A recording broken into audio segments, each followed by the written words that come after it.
திருச்சிக்கு எப்படி மலைக்கோட்டை புகழ் பெற்றதோ அதே மாதிரி நாமக்கலுக்கு நாமகிரி கோட்டை புகழ் பெற்றது. நகரின் நடுவுல ஒரு மலைக்கோட்டை. திப்பு சுல்தான் ஆங்கிலேயரை எதிர்த்து பதுங்கி இருந்த இடம். 6ஆம் நூற்றாண்டில் கட்டப்பட்ட நரசிம்மர் குடைவரை கோவில். அதுக்கு எதிரே பிரம்மாண்டமான ஆஞ்சநேயர் கோவில். அற்புதமா கலையழகோட கட்டப்பட்டிருக்கு கோட்டையும் குடைவரை கோயிலும்.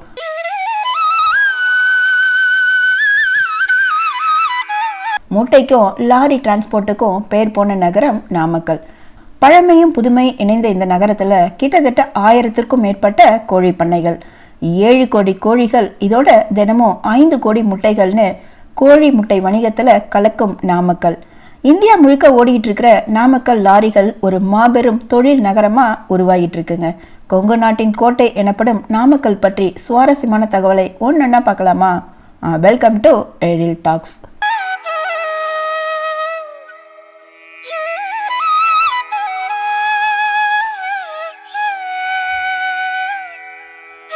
கொங்கு நாடுங்கிறது பழம் தமிழகத்தின் ஒரு பகுதி. நொய்யலாற்றின் கரையில் கொடுமணல்ன்ற இடத்துல அகழ்வாராய்ச்சி செஞ்சப்போ கிட்டத்தட்ட 4ஆம் நூற்றாண்டில் மக்கள் இங்கே வாழ்ந்திருக்கிறது தெரிய வந்துச்சுங்க.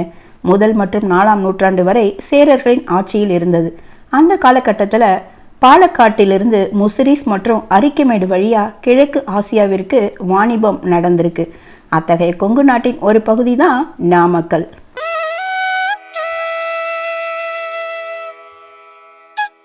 கரூர்லேருந்து 46 கிலோமீட்டர் தூரத்தில் இருக்கும் நாமக்கல் திருச்சி, ஈரோடு மற்றும் சேலம் வழியாகவும் வரலாம். வாரணாசியையும் கன்னியாகுமரியையும் இணைக்கும் இந்தியாவின் நீளமான நெடுஞ்சாலை NH-44 நாமக்கல் வழியாக தான் செல்கிறது என்பது குறிப்பிடத்தக்க விஷயம்.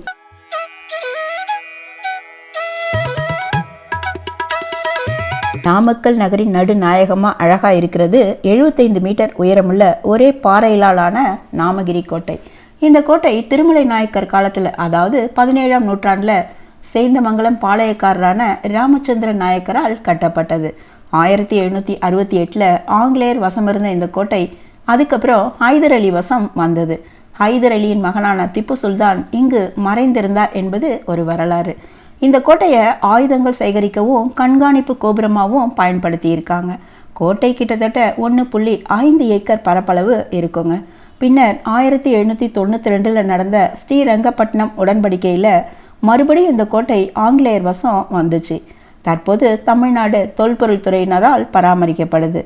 மலைக்கு போக தென்மேற்கு பகுதியில் சின்ன படிக்கட்டுகள் செதுக்கி வச்சிருக்காங்க. மலையின் மேலே ஒரு வரதராஜ பெருமாள் கோவிலும் மசூதியும் இருக்குங்க. மலையிலேருந்து பார்த்தா நாமக்கல் மற்றும் அருகில் உள்ள கொல்லிமலையின் அழகை நீங்கள் ரசிக்க முடியும்.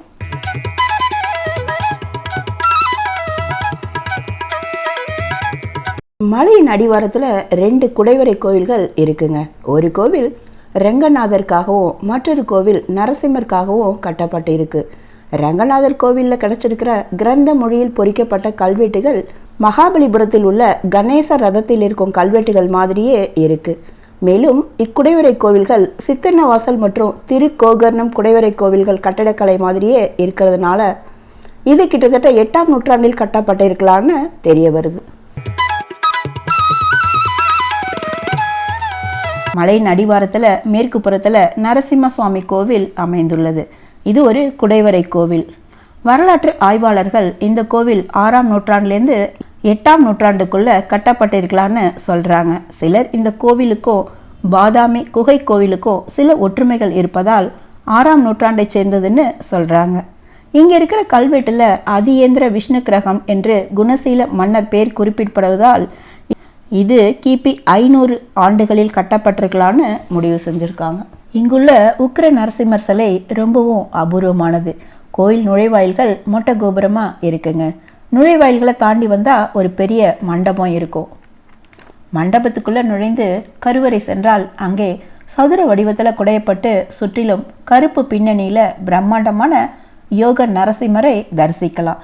அவருக்கு 2 பக்கமும் இருக்கும் சுவற்றில் திரிவிக்ரமர், வராகர், வாமனர் மற்றும் அனந்த நாராயணர் செதுக்கப்பட்டிருக்கு.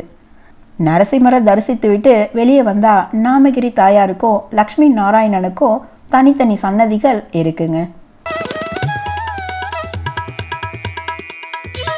நரசிம்மர் கோவிலுக்கு நேர் எதிர பிரம்மாண்டமான ஆஞ்சநேயர் கோவில் இருக்கு.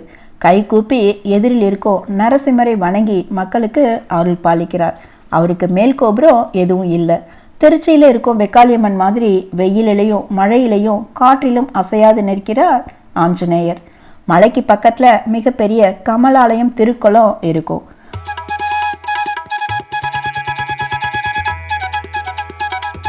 மலையின் கிழக்கு புறம் அரங்கநாத சுவாமி குடைவரை கோவிலும் இருக்குங்க. இங்கு திருவரங்கன் 5 தலையுள்ள கார்கொடகன் என்ற பாம்பனையில் மேல் படுத்தவாறு பக்தர்களுக்கு காட்சியளிக்கிறார். கர்நாடக இசையின் பிதாமகன் எனப்படும் ஸ்ரீ புரந்தரதாசர் இந்த கோவிலுக்கு வருகை தந்து நரசிம்மரையும் தாயாரையும் தரிசித்துவிட்டு கன்னடத்தில் ஒரு பாட்டு இயற்றியுள்ளார் என்பதும் குறிப்பிடத்தக்கது.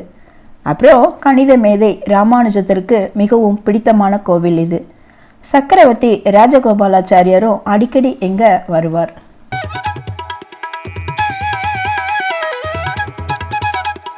இவ்வளவு சிறப்பு வாய்ந்த இந்த நாமக்கல் இப்போ தொழில்துறையிலையும் சிறந்து விளங்குது.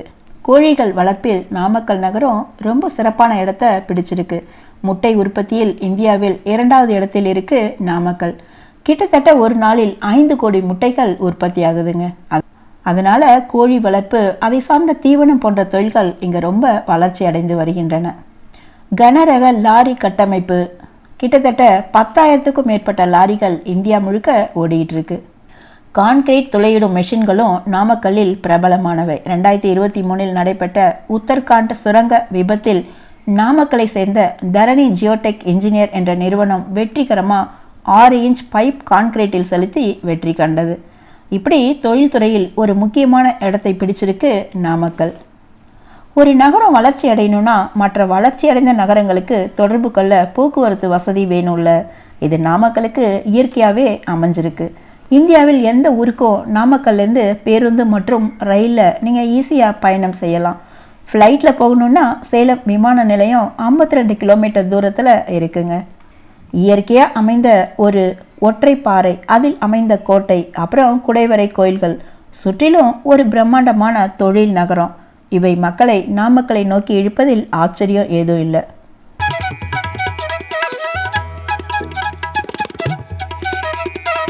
ஆயிரத்தி 1997 சேலம் மாவட்டத்திலேருந்து நாமக்கல் பிரிஞ்சு தனி மாவட்டமாக உருவாகியது. நாமக்கல்ல தான் 1200 மீட்டர் உயரத்தில் கிழக்கு தொடர்ச்சி மலையில் அமைந்துள்ள கொல்லிமலை இருக்குங்க. கடையேழு வள்ளல்களில் ஒருவரான வல்வில் ஓரி ஆண்ட இந்த இடத்துல ஒவ்வொரு வருஷமும் ஆகஸ்ட் மாதம் திருவிழா நடக்கும். இந்த மலையில் சித்தர் குகைகளும் மருத்துவ மூலிகைகளும் நிறைந்து காணப்படுது. கல்வி நிறுவனங்களுக்கு பெயர் பெற்ற ஊர்னா நாமக்கல்னே சொல்லலாம். 1000 வருடங்கள் பழமையான கோவில்கள், கோட்டை, மலை பிரதேசங்கள்னு பழமையும் வேகமாக வளர்ந்து வரும் தொழில் நகரம்னு புதுமையும் கலந்த நாமக்கல் மாவட்டம் சுற்றுலா பயணிகளை கவர்ந்து இழுக்கும்னே சொல்லலாம். நாமக்கலுக்கு ஒரு 1 டே டூர் போனீங்கன்னா நிச்சயம் ஒரு நிறைவான நினைவுகளை கொடுக்கும் என்பதில் கொஞ்சமும் ஐயமில்லை. இந்த வீடியோ பற்றிய உங்களோட கருத்துக்களை கமெண்ட்ல பதிவு செய்யுங்களேன். மீண்டும் ஒரு இன்ட்ரெஸ்டிங் விளாகில் சந்திக்கும் வரை நன்றி.